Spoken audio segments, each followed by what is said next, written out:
네, 10시 구간 시장 상황 전해드리겠습니다. 간밤 미증시에서는 추가 금리 인상에 대한 우려감이 더 짙어지는 분위기였는데요. 대표적으로 JP모건의 제이미 다이먼 CEO가 추가 금리 인상이 불가피할 수도 있다는 발언을 내놨습니다. 인플레이션 수치에 따라서 5% 이상으로 올려야 할 수도 있다는 발언이 잇따라 나왔고요. 그리고 분석가들은 어쩌면 최악의 경우에는 8%까지 올라갈 수도 있다는 소식까지 접해볼 수 있었습니다. 이런 금리 인상 우려감에 국내 증시 오늘도 하락세를 연출하고 있는데요. 코스피 지수부터 살펴보도록 하겠습니다. 네, 코스피 지수 이틀 연속으로 하락하고 있습니다. 오늘은 0.96% 하락 중에 있고요. 2,456포인트 선 지나가고 있습니다. 거래 대금은 3조 원 넘게 포착되고 있습니다. 분봉 차트 확인해 보시죠. 어제 종가가 2,481포인트였습니다. 이 종가에 비해서 0.55% 하락한 2,467포인트에서 시작을 했고요. 2,460포인트가 최저점이었습니다. 이 최저점을 딛고 그래도 2,462포인트 선까지 낙폭을 축소하고 있는데요. 이러한 부분들 체크해 보시면서 지수 흐름 파악해 보셔야겠습니다. 수급 상황 확인해 보시죠. 네, 수급 확인해 보시면 오늘은 개인 투자자들이 매수하고 있습니다. 3,898억 원 사고 있고요. 외국인과 기관은 동반 매도세를 기록 중에 있는데요. 외국인은 772억 원, 그리고 기관이 매도 물량을 큰 폭으로 출회하고 있습니다. 기관이 3,156억 원 팔면서 장 초반부터 꾸준히 매도 물량을 키워나가고 있습니다. 코스닥 시장으로 넘어가 보겠습니다. 코스닥 지수 어제 가까스로 상승 마감을 했었는데요. 하루 만에 하락 반전했습니다. 현재는 1% 넘게 하락 중이고요. 1.25% 내린 773포인트 선 지나가고 있습니다. 거래 대금은 큰 폭으로 몰리고 있는데요. 3조 9천억 원으로 4조 원 가까이 되는 거래 대금이 몰리고 있습니다. 분봉 차트 확인해 보겠습니다. 어제 종가였던 784포인트에 비해서 0.17% 내린 783포인트에서 시작을 했습니다. 이 차트 살펴보시면 알 수 있다시피 낙폭을 점진적으로 키워나가고 있는데요. 현재는 774포인트까지 내려앉았고요. 현재 구간이 최저점이라고 볼 수 있습니다. 수급 상황 체크해 보겠습니다. 네, 마찬가지로 개인 투자자들만이 홀로 매수세를 연출하고 있습니다. 개인이 2,242억 원 사고 있고요. 외국인과 기관이 동반 매도세 기록 중인데요. 외국인이 978억 원, 기관이 1,069억 원 팔고 있습니다. 네, 특징주로 넘어가 보겠습니다. 어제부터 중국과 관련되어 있는 소식이 떠오르면서 리오프닝 관련주들 들썩이는 모습이 나타났는데요. 오늘도 리오프닝주들 일제히 오름세를 연출하고 있습니다. 정부가 중국발 입국자에 대한 단기 비자 발급 중단 조치를 풀기로 했기 때문인데요. 김성우 중앙재난안전대책본부 제2총괄 조정관은 정부는 내일부터 중국발 입국자에 대한 단기 비자 발급 제한을 해제하겠다고 밝혔습니다.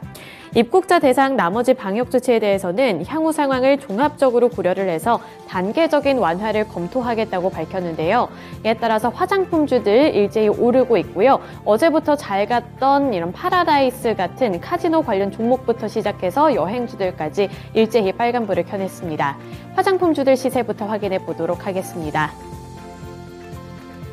네, 리더스 코스메틱 23% 넘게 급등하고 있습니다. 4,250원 선까지 올라섰고요. 그 다음으로 제이준 코스메틱스도 4.6% 오른 만원까지 올라섰습니다. 하지만 제이준 코스메틱은 보시다시피 윗꼬리를 길게 달고 있는 만큼 탄력이 줄어들고 있다는 점 체크해 보셔야겠고요. 이츠한불 2%대 상승률 나타내고 있습니다. 19,570원 기록 중이고요. 아모레퍼시픽은 안타깝게도 하락 전환을 했습니다. 아까 장 초반까지만 하더라도 보합권, 강보합권 내에서 상승세를 나타내기도 했었는데요. 현재는 소폭 하락하면서 0.26% 내린 152,2,100원에 거래되고 있습니다. LG 생활건강도 마찬가지로 현재는 0.14% 내린 70만 1,000원에 거래되고 있는데 이런 대형주들이 다른 종목들에 비해서는 약간은 부진한 흐름을 기록하고 있습니다.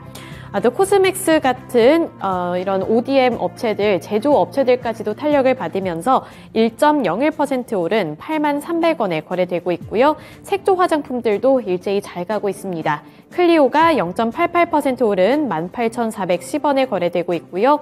토니몰이 3.27% 오른 4,895원 기록하고 있습니다. 네, 그 다음으로 카지노주들 살펴보시면 파라다이스가 1.72% 오르고 있고요. 주가는 18,300원 선까지 올라섰습니다. GKL도 어제 이어서 오늘까지 상승세 연출을 하면서 3.5% 오른 27,000원에 거래되고 있습니다. 또 여행 관련 종목들 롯데관광개발이 2.77% 오르고 있고요. 주가는 15,210원에 거래되고 있고요.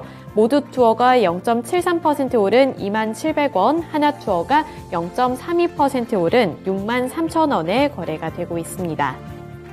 네, 그 다음 키워드 살펴보겠습니다. 그 다음 키워드 엔터주들인데요. SM과 하이브의 개별 소식 때문에 투자 심리가 일제히 개선이 되고 있습니다. 하이브가 SM 창업자인 이수만 전 총괄 프로듀서의 지분을 대거 인수하겠다고 밝혔습니다. SM의 주인이 바뀐다는 소식에 SM과 SM 계열사들이 일제히 강세를 띠고 있는데요. 우선은 SM과 하이브의 주가부터 살펴보도록 하겠습니다. 네, SM 주가 살펴보시면 10% 넘게 급등 중입니다. SM, CNC 같은 이런 그룹주들 일제히 오르면서 21.88% 상승 중이고요. 4,345원에 거래되고 있습니다. 또 다른 그룹주인 SM 라이프 디자인도 9% 넘게 오르면서 3,105원에 거래되고 있는데요. 다만 윗골이 크게 달고 있습니다. 3,100원까지 기록을 하고 있는 모습이고요. SM은 9.64% 오르고 있습니다. 108,000원에 거래되고 있고요. 그 다음에 SM 인수 소식에 같이 엮여있는 하이브의 주가도 큰 폭으로 오르고 있습니다. 5.14% 오른 208,500원에 거래가 되고 있고요. 이 밖에 이런 인수 소식과는 별개로 엔터주들까지 일제히 투자 심리가 개선되면서 상승폭을 켜내고 있는데요. 큐브 엔터도 4.68% 오르면서 21,350원까지 올랐고요. YG 플러스는 6%까지 오르고 있습니다. 5,640원 선 기록하고 있고요. YG 엔터테인먼트 0.19% 오른 53,300원, JYP 엔터테인먼트는 1.65% 오른 73,700원에 거래되고 있습니다. 네, 그 다음으로 세 번째 특징주 보겠습니다. 카카오 그룹주들은 일제히 약세를 나타내고 있습니다. 4년 만에 역성장을 했다는 소식에 급락하는 흐름이 나타나고 있는 건데요. 카카오가 4년 만에 역성장을 기록을 했습니다. 카카오는 한국국제회계 기준 2022년 연간 매출이 7조 1,071억 원, 그리고 영업이익이 5,805억 원을 기록했다고 밝혔는데요. 전년 대비 매출은 15.8% 증가를 했고요. 영업이익은 2.4% 감소했습니다. 카카오의 연간 영업이익이 전년 대비 줄어든 것은 2018년 이후에 처음 있는 일인데요. 이러한 소식 때문에 우려감이 번지고 있습니다. 그리고 앞서 살펴봤다시피 긴축에 대한 우려감이 시장에 번지면서 성장주들이 일제히 또 타격을 받고 있는데 이러한 영향까지 받으면서 카카오와 카카오 그룹주들이 일제히 하락하고 있습니다. 카카오의 주가부터 살펴보겠습니다. 네, 카카오 5% 넘게 밀리고 있습니다. 5.22% 내린 67,200원 선까지 떨어졌고요. 그 다음으로 카카오 그룹주들 살펴보실 텐데요. 카카오페이는 1.45% 하락 중입니다. 1.61%까지 낙폭을 확대해 나가면서 61,200원까지 밀렸고요. 카카오뱅크도 2.92% 내린 26,600원에 거래되고 있습니다. 카카오 게임즈도 1.65% 하락한 47,800원 기록하면서 일제히 약세 흐름을 기록 중입니다. 네, 이렇게 세 가지 키워드 통해서 특징주들까지 알아봤고요. 지금까지 10시 구간 시장 상황이었습니다.